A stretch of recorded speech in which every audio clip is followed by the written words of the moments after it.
எங்க ஓட்டு எங்க உரிமை.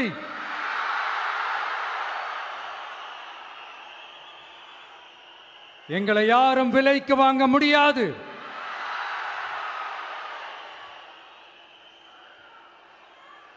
எங்க ஓட்டு விசில் சின்னத்துக்கு தான்.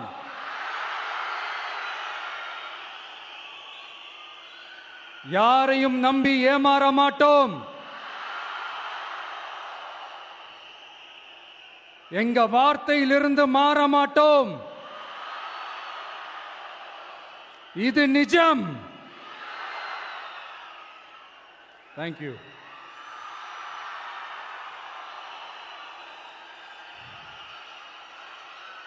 ஒரு குட்டி கதையிலிருந்து ஆரம்பிப்போமா?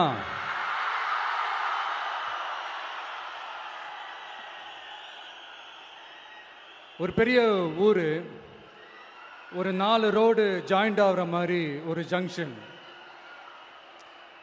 ஒரு பிஸியான ஏரியா, ஆள் நடமாட்டம் அதிகமாக இருக்கக்கூடிய ஒரு ஏரியா. அங்கே சென்டரில் ஒரு முரட்டு ஜல்லிக்கட்டு காலை ஒன்று நின்றுட்டு இருக்குது. காலில் மண்ணை வீசிக்கிட்டு சீறிக்கிட்டு அப்படியே நின்றுட்டு இருக்குது. யாருமே பக்கத்தில் போக முடியல. அந்த இடம் ஒரு கேஷுவலாக மாறணும் அப்படின்னா அந்த காளையை அடக்கி அமைதி ஆக்கினா தான் மறுபடியும் ஒரு பேக் டு நார்மல் சுச்சுவேஷனுக்கு அந்த இடம் மாறும். அந்த ஊரில் இருக்கிற ஒரு சில பேருக்கு மட்டும்தான் அந்த காளை அடங்கும். அவங்க யாருமே அங்கே இல்லை. ஆனால் அந்த க்ரௌடில் இருந்த ஒரு சில பேர், ஆல்ரெடி அந்த காளையை அடக்கணவங்களோட இருந்த ஒரு சில பேர், எங்களுக்கு இல்லாத அனுபவமா? நாங்க பார்க்காத காளையா? நாங்க பார்க்காத மாடா? நாங்க போய் அடக்குறோம்னு சொல்லிட்டு உள்ள போறாங்க. ஒருத்தராலையும் அந்த காளையை தொடக்கூட முடியல. எல்லாரையும் அடிச்சு வீசி தூக்கி போட்டுருச்சு. இப்ப என்னடா பண்றது அப்படின்னு பார்க்கும்போது அந்த கூட்டத்தை விலக்கிட்டு ஒரு சின்ன பையன் ஒரு என்ட்ரி ஒன்று கொடுக்குறான். உங்களுக்கு தான் தெரியும்ல, டேய் எங்களாலே முடியல,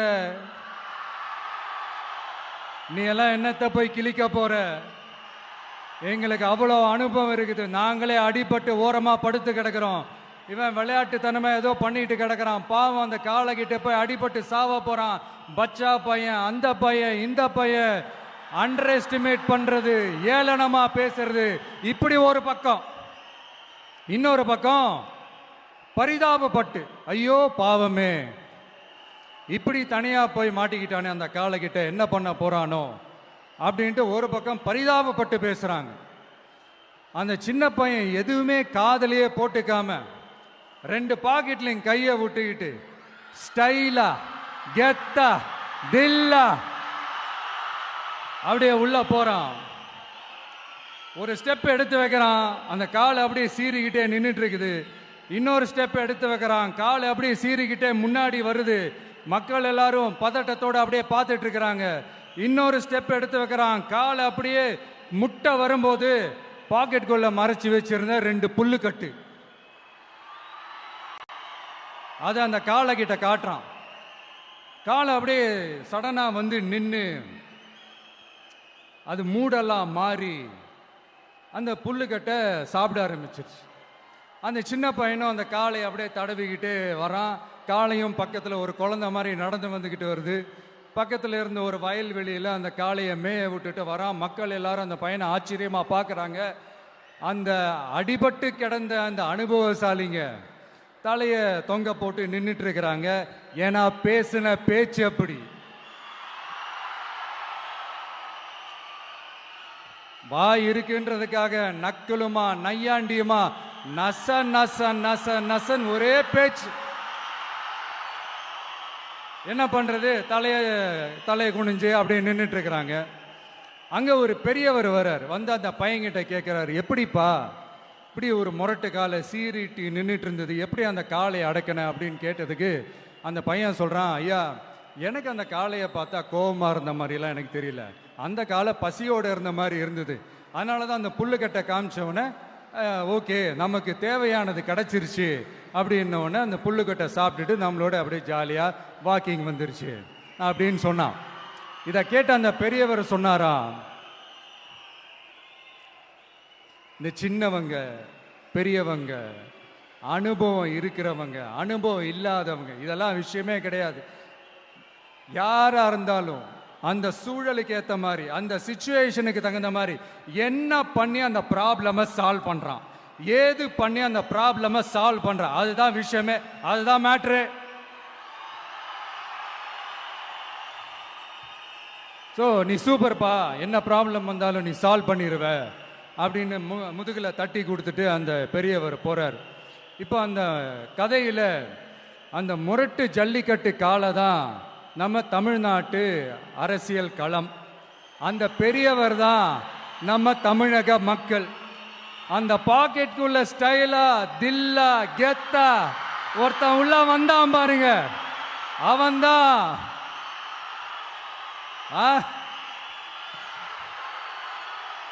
நான் இல்லைங்க, நான் இல்லை, நானு நீங்க நாம எல்லாருமா சேர்ந்து மாபெரும் மக்கள் சக்தியா இருக்கக்கூடிய நம்ம டிவிகே, அதுதான் அந்த சின்ன பையன்.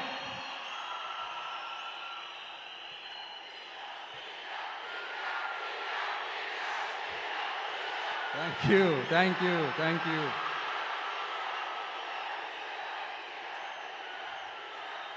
மக்களை நேசிக்கிற ஒரு நல்ல தலைமை இல்லாததுனால இத்தனை வருஷமா வேற வழி இல்லாம ஸ்டாலின் சார் கொடுத்த அந்த பொய்யான வாக்குறுதிகள் எல்லாத்தையும் நம்பி ஏமாந்த நம்ம மக்களுக்கு சரியான நேரத்தில் ஒரு வெகுஜன மக்கள் இயக்கமா வந்தது தான் நம்ம டிவிக்கு. அந்த முரட்டு ஜல்லிக்கட்டு கால கதை ஏன் சொன்னோம், எதுக்கு சொன்னோம், யார் யாருக்கெல்லாம் சொன்னோங்கிறது புரிய வேண்டியவங்களுக்கு புரியும்னு நினைக்கிறேன்.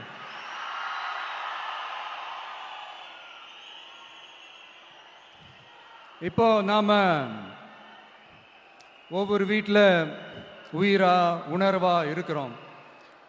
ஆனால் நான் உங்க எல்லாரையும் நேரில் சந்திக்கணும், நீங்க இருக்கிற ஊருக்கே உங்களை சந்திக்கணும் அப்படின்றது தான் எனக்கு மனசுல இருக்கிற ஒரு பெரிய ஆசை. ஆனா அந்த சிச்சுவேஷன் ஒரு எதிர்கட்சியா இருந்து கேள்வி கேட்டுட்டு இருக்கிற இந்த நேரத்தில் நமக்கு எதிராக என்ன சூழ்ச்சிகள்லாம் நடக்குதுன்றது உங்க எல்லாருக்குமே நல்லா தெரியும். அதனால இப்போ உங்களுக்கு ஒரு வாக்குறுதியை கொடுக்கிறேன், நம்மளுடைய ஆட்சி அமைஞ்சதும் ஒவ்வொரு கிராமத்துக்கும் நான் நேரடியா என்னுடைய சொந்தங்களாகிய உங்க எல்லாரையும் நான் சந்திக்கிறேன்.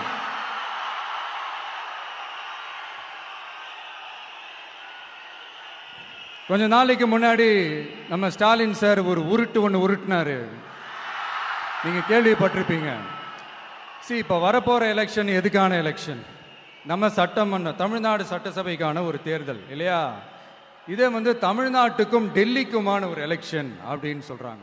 இன்னும் கொஞ்சம் மேலே போய் தமிழ்நாட்டுக்கும் என்டிஏவுக்குமான ஒரு எலெக்ஷன் அப்படின்னு சொல்றாங்க. என்ன சார், டெல்லியில் ஏதாவது நிற்க போறீங்களா? அப்புறம் ஏன் தமிழ்நாட்டுக்கும் டெல்லிக்குமான ஒரு எலெக்ஷன் சொல்றீங்க? அப்புறம் இது ஏதாவது பார்லிமெண்ட் எலெக்ஷனா, பிரதமர் பதவிக்கு ஏதாவது போட்டி போடுறீங்களா? அப்புறம் ஏன் அதை தமிழ்நாட்டுக்கும் என்டிஏவுக்குமான ஒரு எலெக்ஷன் சொல்றீங்க? எங்களுக்கு புரியலையே சார், இது என்ன லாஜிக்னு எங்களுக்கு புரியலையே. எந்த எலெக்ஷனை எப்படி டீல் பண்ணணும், எப்படி ஹேண்டில் பண்ணணும்ன்றது நம்ம தமிழ்நாட்டு மக்களுக்கு தெளிவா தெரியும். நம்ம தமிழ்நாட்டு மக்கள் மாதிரி ஒரு தெளிவான மக்களை நீங்க பார்க்கவே முடியாது. சூப்பர் கிளாரிட்டியோட சூப்பர் மக்கள் சார் நம்ம மக்கள். இந்த போருக்கு போறதுக்கு முன்னாடி தான் இந்த படை பரிவாரங்களோட போவாங்கன்னு கேள்விப்பட்டிருக்கிறேன்.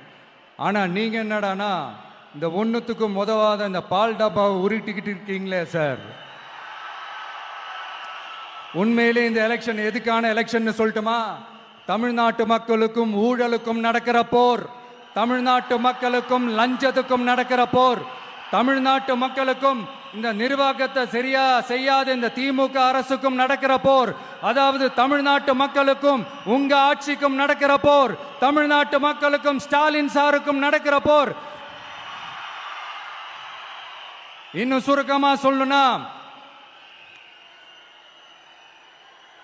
விஜய்க்கும் ஸ்டாலின் சாருக்கும் நடக்கிற போர்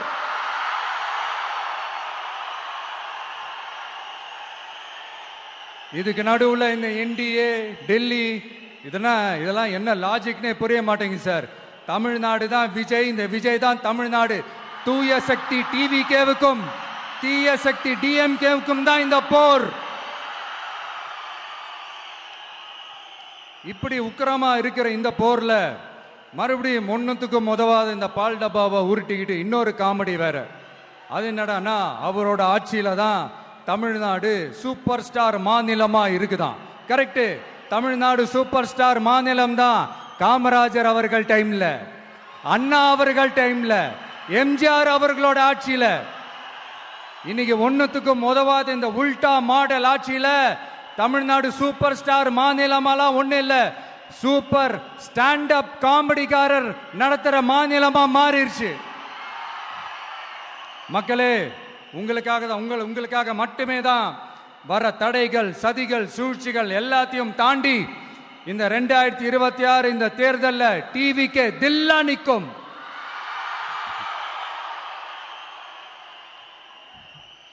இதுவரைக்கும் நடந்த எலெக்ஷன் வேற, இப்ப நடக்க போற எலெக்ஷன் வேற. ஒவ்வொரு 5 இயர்ஸுக்கும் நடக்கிற எலெக்ஷன் மாதிரி இதை நினைச்சிடாதீங்க. 50 வருஷத்துக்கு ஒரு வாட்டி நடக்க போற ஒரு எலெக்ஷன் மாதிரி இது. அதிசய எலெக்ஷன். ஒரு எலெக்ஷன்ல அவங்களோட எதிரிகளை தான் எதிர்ப்பாங்க, அப்படிதான் எதிர்ப்பாங்க, அதுதான் யதார்த்தமும் கூட. ஆனா இந்த எலெக்ஷன்ல தான் ஒட்டுமொத்தமா எல்லாருமா சேர்ந்து ஒருத்தனை எதிர்க்கிறாங்க. ஒட்டுமொத்தமா எல்லாருமா சேர்ந்து இந்த விஜயை எதிர்க்கிறாங்க. ஏன்னா இந்த விஜய் ஊழலை எதிர்க்கிறான், லஞ்சத்தை எதிர்க்கிறான், மக்களோட மக்களா நிக்கிறான். அந்த மக்கள் அவன் கூட நிக்கிறாங்க. அந்த காண்டு எப்படி, அந்த காண்டு தான் ஒட்டுமொத்தமா எல்லாருமா சேர்ந்து ஒருத்தனை எதிர்க்க காரணம். நீங்க எப்படி வேணா எதிர்த்துக்காங்க, ஆனா போட்டி 2 பேருக்கு நடுவுல தான். ஒண்ணு இன்னொன்னு. இந்த எலெக்ஷன் டேல மேக்சிமம் என்ன பண்ணுவீங்க? போவீங்க, ஓட்டு போடுவீங்க, வருவீங்க, அவ்வளவுதான் உங்களுடைய பார்ட்டிசிபேஷன். ஆனா இந்த எலெக்ஷன்ல நீங்க பங்கெடுத்துக்க போறீங்க. எஸ், உங்க வீட்டில் இருக்கிற ஒரு விஜய் தான், உங்க வீட்டில் இருக்கிற ஒரு விஜய் தான் வேட்பாளரா நிக்க போறாங்க. உங்க வீட்டில் நிக்கிற ஒரு வேட்பாளர்னா அப்போ உங்க வீட்டில் இருக்கிற மற்றவங்க எல்லாருமே வாக்காளர்கள் தானே.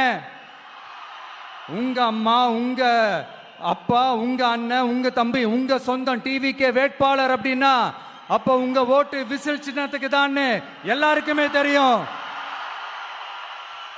ஏன், நம்மளோட எதிரிகளுக்கு கூட அது நல்லாவே தெரியும். அதனாலதான் நமக்கு எதிராக அவ்வளவு அவதூறு பரப்புறாங்க. என்னென்ன அவதூறு பரப்புறாங்கன்றது உங்களுக்கே நல்லா தெரியும். ஆனா அவங்களுக்கு தெரியாது, ஏன் மேல அவதூறு பரப்புனா அது மக்கள் மேல அவதூறு பரப்புற மாதிரின்னு. எனக்கு அரசியல் தெரியலன்னு சொன்னா அது மக்களுக்கு அரசியல் தெரியலன்னு சொல்ற மாதிரின்னு. என்ன அசிங்கமா பேசினா அது மக்கள் அசிங்கமா பேசுற மாதிரின்னு. எனக்கு எதிராக செய்யற ஒவ்வொரு செயலும் அது மக்களுக்கு எதிராக செய்யற செயல் அவங்களுக்கு தெரியாம போச்சு. இந்த விஜயும் மக்களும் வேறு வேறு இல்லை. இந்த விஜயும் மக்களும் ரத்தமும் சதையும் மாறி, உடலும் உயிரும் மாறி, ஒன்னிலிருந்து ஒண்ண பிரிக்கவே முடியாது. எஸ், சென்சிட்டிவான சென்டிமெண்ட், அது சென்சிட்டிவான சென்டிமெண்ட்.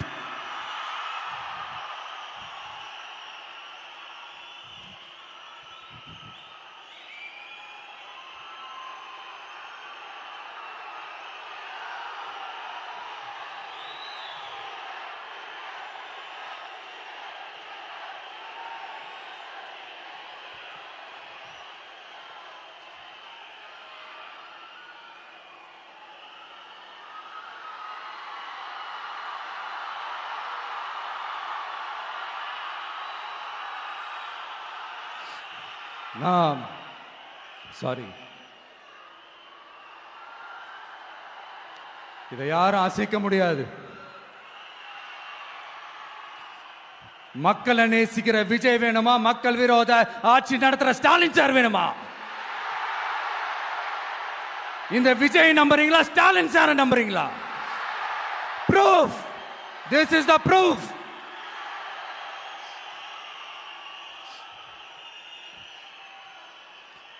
இந்த தீய சக்தி, ஊழல் சக்தி, இதெல்லாம் ஏன் சொல்றோம், எதுக்கு சொல்றோம், யாரை சொல்றோன்றதெல்லாம் மக்களுக்கு தெளிவா தெரியும்.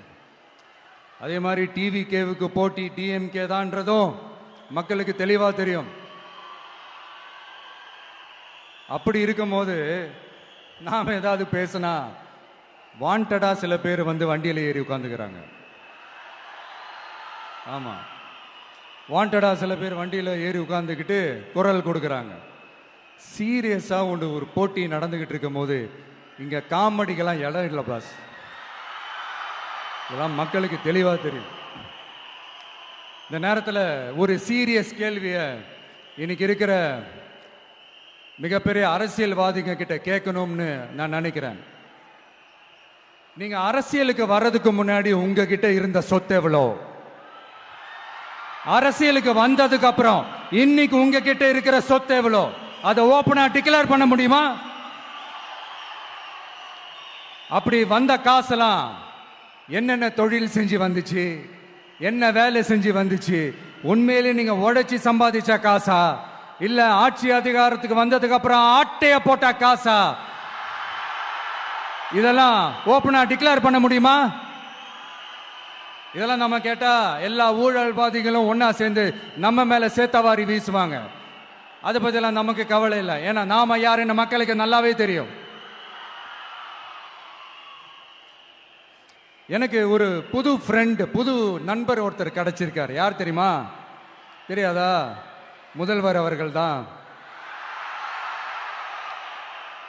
இப்போ ஒரு நிருபர் ஒருத்தர் கேட்ட கேள்விக்கு எனக்கு எதிரிகள்லாம் யாரும் இல்லை, அவங்க எல்லாருமே எனக்கு நண்பர்கள் தான் அப்படின்னு சொன்னாங்களே. அப்படி நாங்கெல்லாம் உங்களுக்கு நண்பர்கள்னா அப்புறம் ஏன் சார் கரூர் விஷயத்துல ஏன் மேல பழி தூக்கி போட்டீங்க?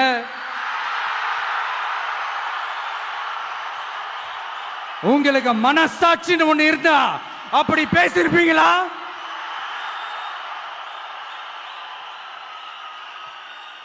அப்படி நாங்களாம் உங்களுக்கு நண்பர்கள்னா ஒரு ஈவென்ட், ஒரு ஃபங்க்ஷன் நடத்துறதுக்கு ஒரு இடமோ ஒரு பர்மிஷனோ ஏன் கொடுக்க மாட்டேன்றீங்க? எல்லாத்தையும் நீங்களே பண்ணிட்டு போற போக்கில் அப்படியே பொய்களா அடிச்சு விட்டுக்கிட்டு இருக்கீங்க. உங்களோட உண்மையான நண்பர்கள் யாருன்னு சொல்லட்டுமா? லஞ்சம், ஊழல், அரசியல் ஆதாயம், இதெல்லாம் தான் உங்களோட உண்மையான நண்பர்கள். பர்சனலா நீங்க எப்படி வேணா இருந்துக்கங்க சார், நமக்கு அதை பத்தி கவலை இல்லை, நமக்கு அது அவசியமும் இல்லை. ஆனா உங்க ஆட்சி தான் தப்பான ஆட்சி, தமிழ்நாட்டுக்கு தேவையில்லாத ஆட்சி. கொஞ்ச நாளைக்கு முன்னாடி கற்பனையா ஒரு விஷயம் ஒன்று சொன்னேன். இந்த முதல்வர் கூட விசில் சின்னத்துக்கு தான் வாக்களிப்பாரு அப்படின்ட்டு கற்பனையா ஒன்று சொன்னேன்.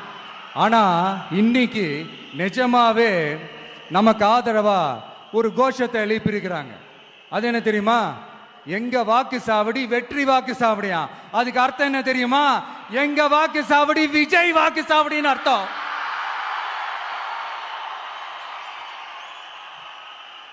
அது சரி, மக்களோட இந்த ஆதரவை பார்த்துட்டு அவர் அறியாமலே எப்படி பேசிட்டாரு என்னமோ தெரியல. 50 வருஷம் எக்ஸ்பீரியன்ஸ் அரசியல்ல, உண்மை என்னன்னு ஒத்துக்கிட்டு தானே ஆகணும்.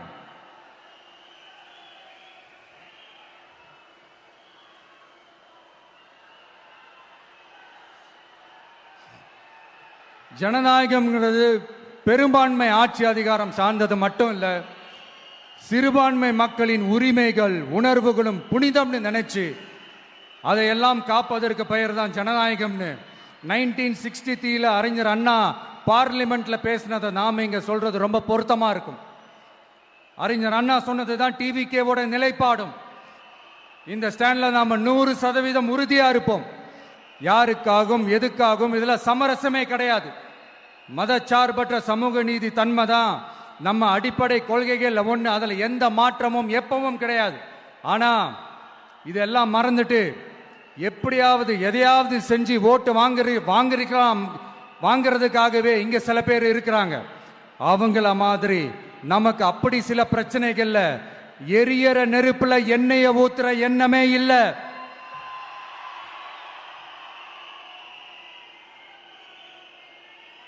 இங்க சில அரசியல் கட்சிகளும் சில அரசியல் தலைவர்களும் ஒரு சில நேரங்களில் அமைதியா இருந்தாலே போதும், ஒரு பிரச்சனையும் வராது.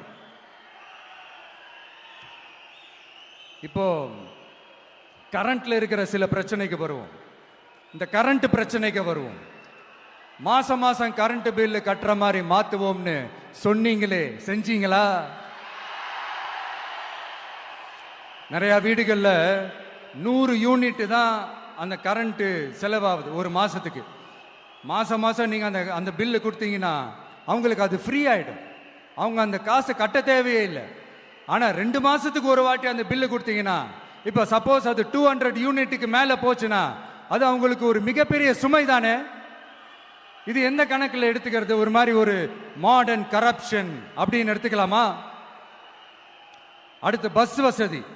நிறைய கிராமங்கள்ல பஸ் வசதி இல்லைன்னு சொன்னா இந்த ஒட்டுமொத்த திமுக அரசும் கத்திக்கிட்டு வந்துருவாங்க. நாங்க பஸ் விடாத கிராமங்களே இல்ல அப்படின்னு சொல்லுவாங்க.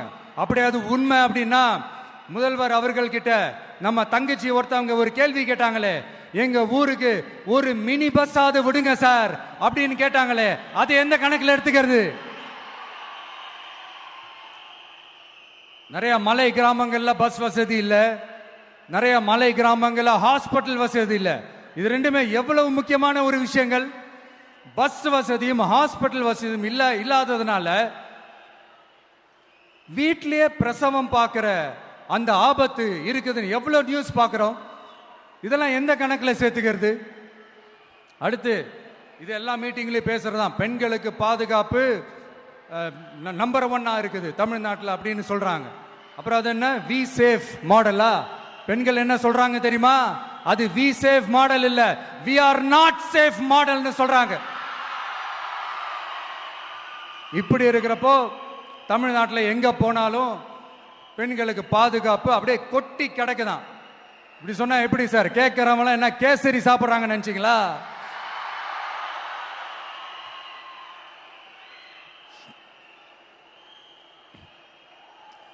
அடுத்து இந்த சட்டம் ஒழுங்கு, அது காணாம போய் ரொம்ப நாள் ஆச்சு. இவன் வேற, இந்த விஜய் வேற, எங்க போனாலும் இந்த மக்கள் கிட்ட இந்த சட்டம் ஒழுங்கை பத்தி பேசி ஞாபகப்படுத்திக்கிட்டே இருக்கான்னு முதல்வர் அவர்கள் அவங்க கூட இருக்கிறவங்க கிட்ட எல்லாம் சங்கடப்பட்டாராம். நாம் என்ன பண்றது?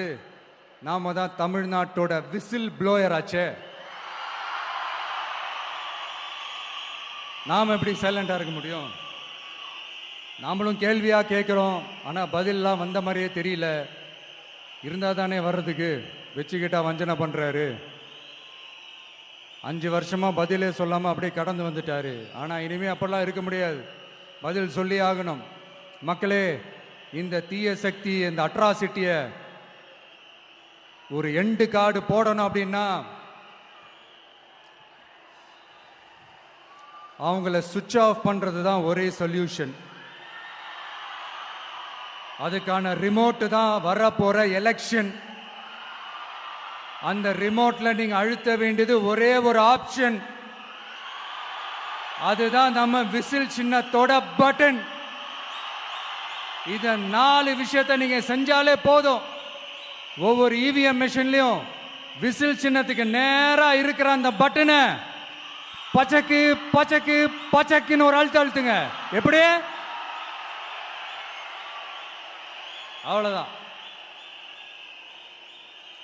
நாம காஞ்சிபுரத்தில் பேசும்போது நம்மளுடைய விஷன் என்னன்னு சொன்னோம். இப்போ அதனுடைய கண்டினியூஷனா சில விஷயங்கள் இங்க நான் சொல்லணும்னு ஆசைப்படுறேன். இப்பவும் சொல்றேன், உறுதியா சொல்றேன், சத்தியமா சொல்றேன். பெண்கள், பெண் குழந்தைகள், ஆண் குழந்தைகள் பாதுகாப்பு நம்ம ஆட்சியில நம்பர் 1 இருக்கும். சட்டம் ஒழுங்கு ரொம்ப ரொம்ப ஸ்ட்ரிக்டா இருக்கும். அரசு பள்ளிக்கூடங்களும் கல்லூரிகளும் முதல் தரமா இருக்கும். போட்டி தேர்வுகளுக்குன்னு லட்சங்களை கொட்டி தனி கோச்சிங் சென்டர் போய் படிக்க அவசியமே இருக்காது. ஏன்னா கவர்மெண்ட் ஸ்கூல், காலேஜ் சிலபஸே போட்டி தேர்வுகளை ஈஸியா சந்திக்கிற வகையில் அந்த ஸ்டாண்டர்டுக்கு ஏத்த மாதிரி அமைக்கப்படும். உயர்நிலை பள்ளி பாடத்திட்டங்களிலேயே அடிப்படை அரசியல் சாசன சட்டம் சேர்க்கப்படும். மாநில மற்றும் ஒன்றிய அரசு அலுவலகங்கள், வங்கிகளின் செயல்பாடுகள் மற்றும் அவற்றை அணுகும் முறை குறித்து மாணவர்களுக்கு தெளிவான புரிதலை ஏற்படுத்தும் வகையில் தேர்வுகள் அற்ற செயல்முறை பாடமாக கற்பிக்கப்படும். இந்தியா முழுக்க உள்ள ஒன்றிய அரசு சார்ந்த கல்வி நிலையங்கள் மற்றும் அதன் சேர்க்கை அட்மிஷன் குறித்து புரிதலும் தெளிவும் மாணவர்களுக்கு உருவாக்கப்படும். அனைத்து அரசு பள்ளிகளிலும் பெண் குழந்தைகளுக்கு சுத்தமான, சுகாதாரமான மற்றும் தரமான கதவுகள் பொருத்தப்பட்ட ரெஸ்ட் ரூம்கள் அமைப்பது உறுதி செய்யப்படும். போதைப் பொருட்கள் இல்லாத தமிழகம் உருவாக்கப்படும்.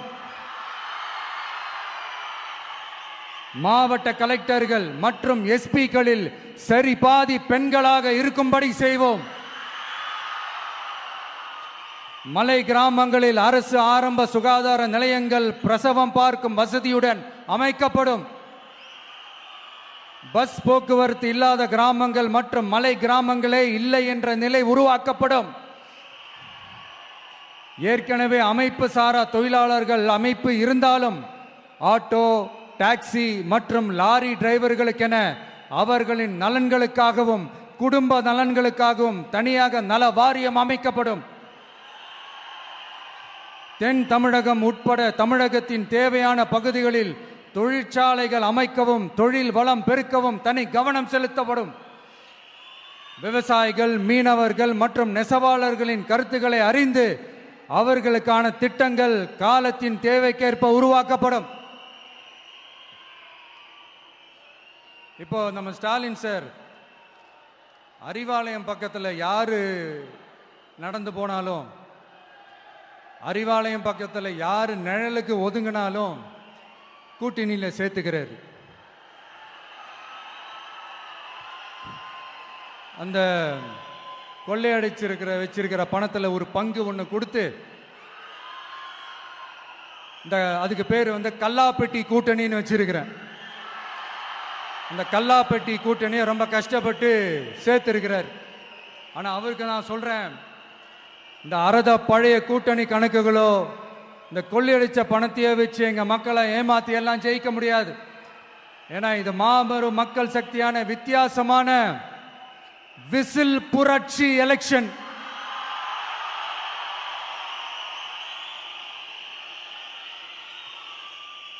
உங்களோட நான் இருக்கேன், நம்மளோட நம்ம மக்கள் இருக்கிறாங்க. இதுக்கு மேல என்ன வேணும்? கான்பிடென்டா இருங்க, நல்லதே நடக்கும், வெற்றி நிச்சயம். மீண்டும் சந்திக்கும் வரை நன்றி, வணக்கம். என் நண்பர்களே, ஒரு சின்ன ரிக்வெஸ்ட். நான் திருப்பி இங்கிருந்து 4 hours சென்னைக்கு போகணும். தயவு செஞ்சு யாரும் என் வண்டிக்கு பின்னாடியோ என் வண்டி சைட்லேயோ பைக்கில் வராதிங்க. உங்களை நான் கெஞ்சி கேட்டுக்கிறேன். தேங்க்யூ.